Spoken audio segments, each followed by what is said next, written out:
Won't take long today. We're going to race through some forms. So your claim gets denied. It gets denied in multiple possible ways. Veterans claims ambush. This is part of the ambush. The VBA, unable to interpret medical research articles, has decided that they have adjudicated your claim. And they have said, denied. And on the sheet you get from them, the notification, if they're nice enough to send it, they have refused to send me one, refused to send it to me because they hate me. It's pretty simple. And that doesn't stop me. I have a lot of litigation experience. It doesn't bother me as much. The reason I'm doing these is a reaction to the way I have seen them work. I am concerned about you. I am not your lawyer. I am not giving you legal advice. I am begging you over and over and over, get a lawyer before you let these people box you in and treat you as nothing more than a number within a mathematical matrix. Every one of you stood up. Every one of you stood up. All you are anymore to these guys is a number. And that's how they get their bonus, and we're going to talk about that. Okay. It's so easy to do the claim. Then you get denied. You get denied basically in two overall functions. There are other ways to get denied, but I'm going to tell you the two major ones. Number one, denied across the board. Number two, you've come out of it and they say, okay, we'll give you service connection, but we'll give you 0 disability rating. What? Yeah, we'll give you service connection, but your rating is 0. We think you can be fully employed. And then you say, now wait a minute. I was an air traffic controller. I was. You had a specialty worth a lot of money. And this injury, this burn that I got, fried part of my vagus nerve up the back of my neck. I can't work anymore as an air traffic controller. We don't care. You're a number. You can still be employed above the poverty line. So we're going to give you service connection because it's all through your military service records. At your workstation, the place had a fire. You got severely burned. Yep, it's all there. We can't deny it. It happened on the job. It wasn't your fault, etc. But we're going to give you a rating of 0. Sorry.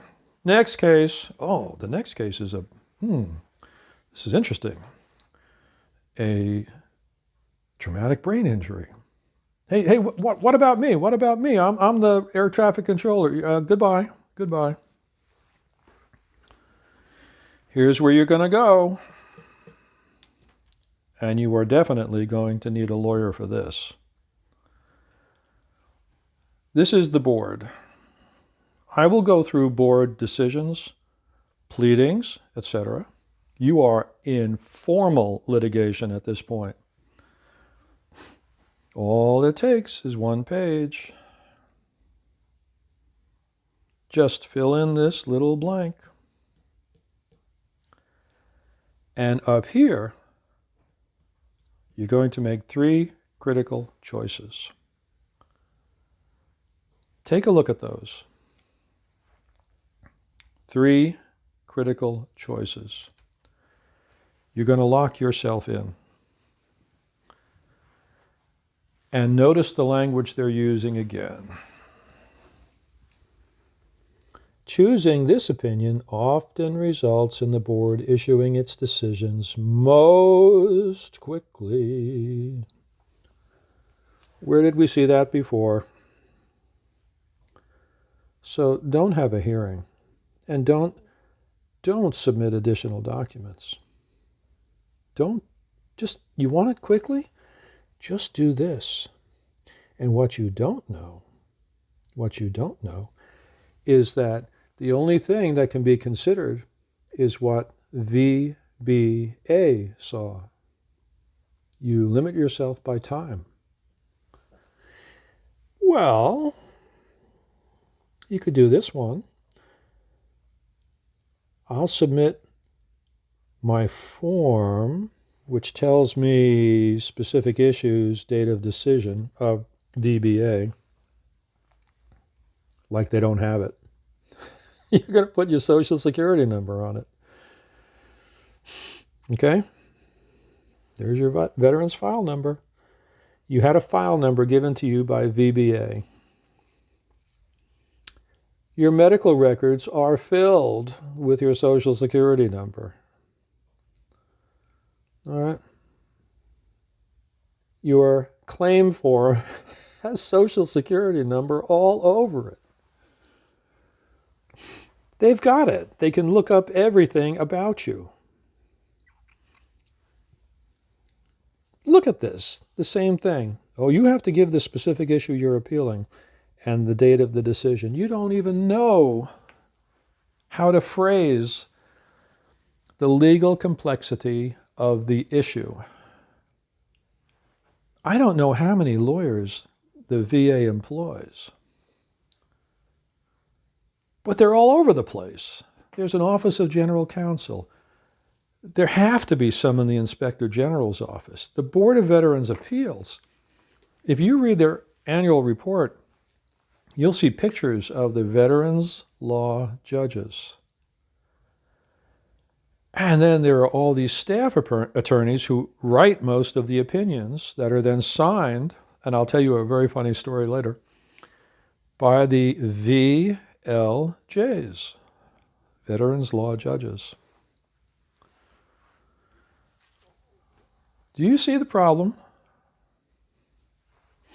You have no idea what it means by I don't want a hearing and I only have 90 days to submit additional evidence.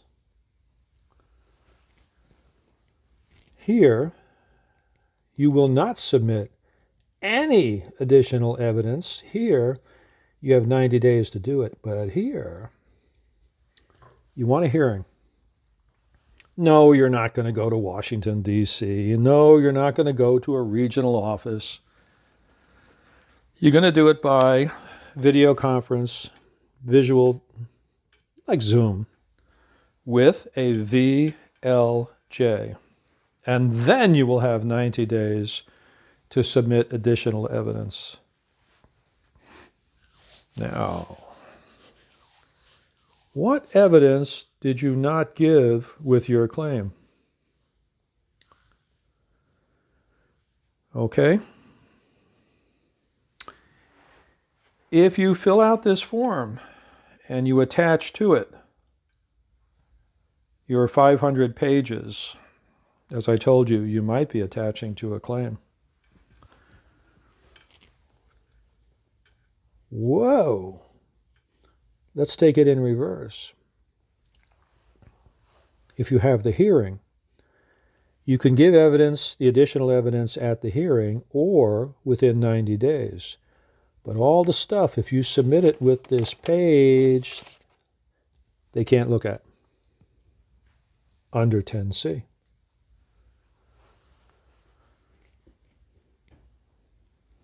You're going to have a video conference hearing.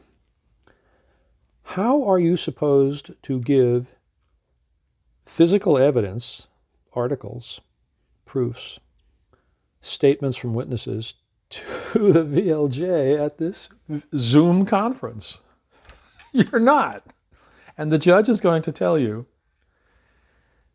if you attached anything to this form, resubmit it. There's your file number. They've got everything. They know what the claim is. Your social security number is all over the claim. If you do 10A, you're telling them, I'm not submitting anything additional. Well, you've already been turned down once. Here you say, I do have additional, and I'll put it in within 90 days of filing this form. But it will extend the time. Why does it extend the time? How many attorneys do they have working there as staff attorneys or as BVA, Bravo Victor Alpha, BVA administration, the clerks, if you will? I have never seen such an amazing clerk's office in any court anywhere, and I've managed litigation distant from where I worked. It is unbelievably disorganized.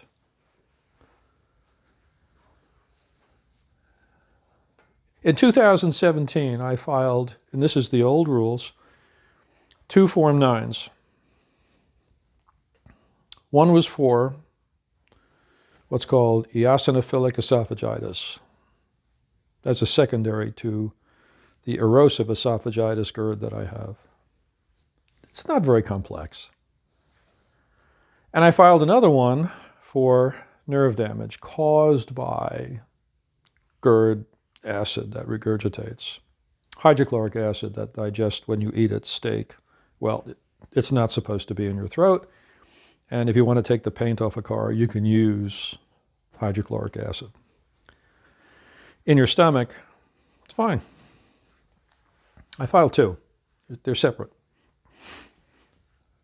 Voluminous research. They ditched it. VBA ditched it, and when I sent the Form 9s into the Board of Veterans' Appeals, they ditched it. How on earth did I eventually get those claims in front of a veterans law judge when BVA administration refused to present it? I've done a lot of litigation. It's not magic. It's plodding. It's patience. It's not reactive emotion. It is merely reflection, logic, and understanding the concept of pleadings and filing and so forth. Both were found to be service-connected disabilities, and I'm now in litigation about the ratings. This takes years. Let me tell you something else. You can fill out this form. You can go to the Board of Veterans' Appeals. And the Board of Veterans' Appeals can send work back to the same guys at VBA that screwed it up the first time. It's called a remand. Well, I had a stunning victory in a BVA case. And the veterans law judge sent work back to VBA, formal remand. And VBA refused to perform the remand. Now, I know you're thinking, and lawyers will be thinking, but the law, 38 U.S. Code, etc., and 38 CFR says they have to do it. In fact, it's expedited. No, they don't. They refused. They refused. And I would write to them and say, I would write to the secretary. And I would say, here's the law. Here's the CFR. I have this judgment, well, this order and remand from the Board of Veterans' Appeals. Make them work on it. So what VBA did when somebody in a regional office actually did some work on it, the supervisors came in and said, delete that. And I found out through other sources that this had happened. They deleted official files. There are separate criminal statutes in Title 18 about deleting official government records during litigation. Title 18 is criminal. I'll go through that with you later on. Why am I telling you this? Because this form may mean nothing. Worst of all, you're in the box. BVA trains VBA. BVA cannot enforce its own judgments. This is unheard of. It's normal. Now, you may say VBA, because they hate me, made an exception.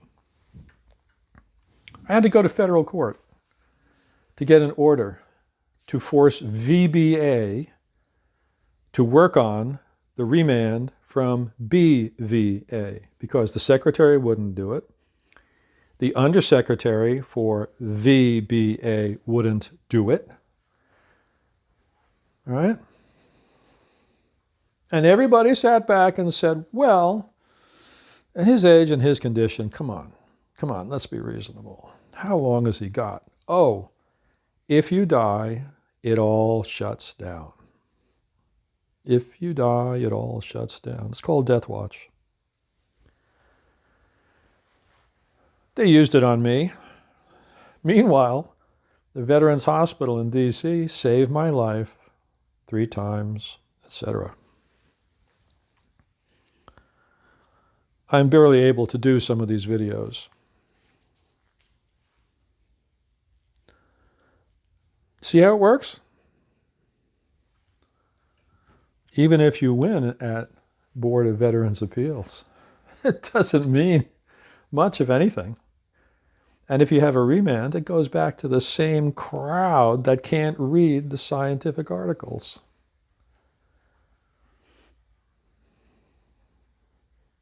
Okay.